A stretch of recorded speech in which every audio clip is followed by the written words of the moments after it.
Kenapa gejala dan sensasi kerap kali sering muncul justru di pagi hari saat bangun tidur?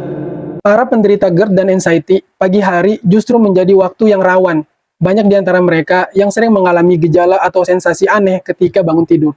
Sensasi muncul seperti dada berdebar, mual, sesak nafas, perut nggak nyaman, pikiran cemas, sampai tubuh kita kadang terasa lemas dan juga tegang. Dan itu bisa terjadi karena beberapa hal yang saling berkaitan. Yang pertama, hormon stres di pagi hari memang lebih tinggi.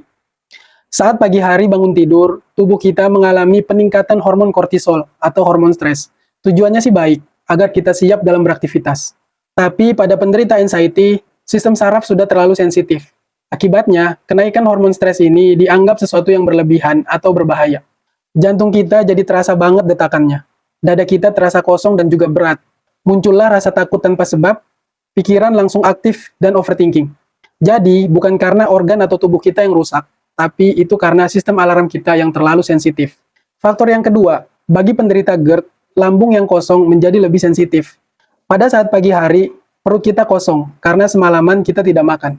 Pada penderita GERD akan menimbulkan gejala-gejala yang tidak nyaman di tubuh. Karena asam lambung lagi penuh-penuhnya di dalam lambung kita. Sehingga akan ada efek yang tidak nyaman pada tubuh kita. Sensasi dari lambung ini dibaca otak sebagai signal bahaya. Muncullah anxiety dan terjadilah lingkaran setan.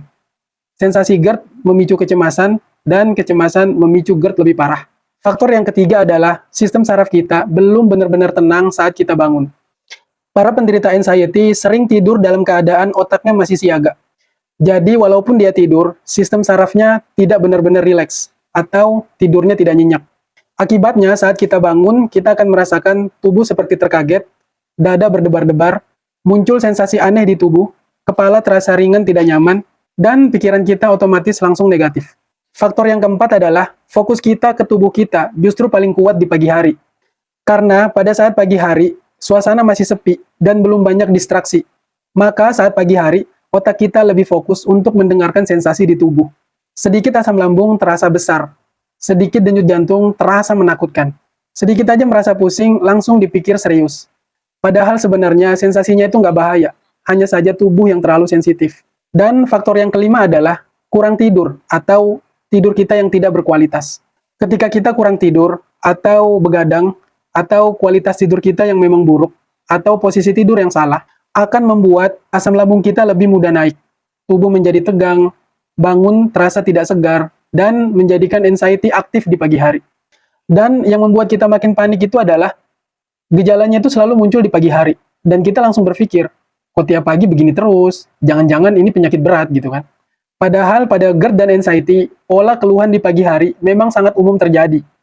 Dan biasanya, sensasi-sensasi tersebut perlahan akan mereda saat kita mulai aktif bergerak, minum air putih hangat, ketika kita makan atau sarapan ya, dan juga saat pikiran kita sudah mulai terdistraksi, dan juga saat sistem saraf kita sudah mulai stabil.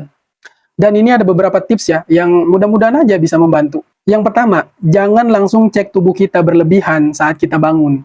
Yang kedua, saat kita bangun tidur, duduk perlahan sebelum berdiri. Usahakan duduk dulu sejenak, jangan langsung berdiri. Kemudian, minum air putih yang hangat. Setelah itu, kita atur nafas, dan setelah itu, kita sarapan yang ringan. Kemudian, kita berolahraga ringan atau stretching gitu. Dan usahakan untuk menjaga kualitas atau pola tidur kita agar lebih teratur. Dan yang terpenting, bagi seorang muslim, jangan lupa zikir pagi sebelum beraktivitas. Agar segala kegiatan dan aktivitas kita diridhoi dan dimudahkan oleh Allah Subhanahu wa Ta'ala. Semoga video ini bermanfaat. Semoga dapat membantu proses penyembuhan kalian, dan semoga kalian semua segera diberikan kesembuhan oleh Allah Subhanahu wa Ta'ala. Sampai jumpa lagi. Barakallahu fikum.